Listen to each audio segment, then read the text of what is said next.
El segon mot de Pasqua ha estat xicolata. I aquí us presenti les xicolates que han tingut alguns dels nins i nines de la Bressola de Pesilla.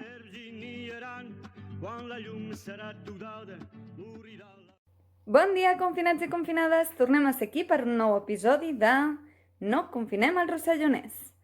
Avui us parli de la llegenda de Sant Jordi.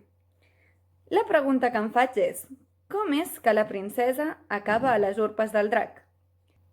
El rei organitza el sorteig de persones per alimentar el drac quan el drac s'ha menjat totes les fedes de la contrada. Quin és el mot d'avui? A veure si l'heu atrapat. És feda. Una feda és un animal de pastura.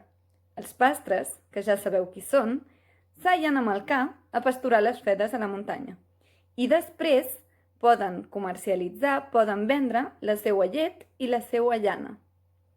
Doncs el repte d'avui. Vos proposi de fabricar una feda, sigui fer un dibuix, sigui fer-la amb un trosset de cotó, com vulgueu, i el més important és imitar el seu crit.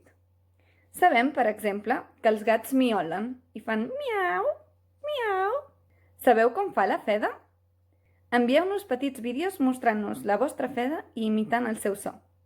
I per acabar, visca les fedes i fins la propera!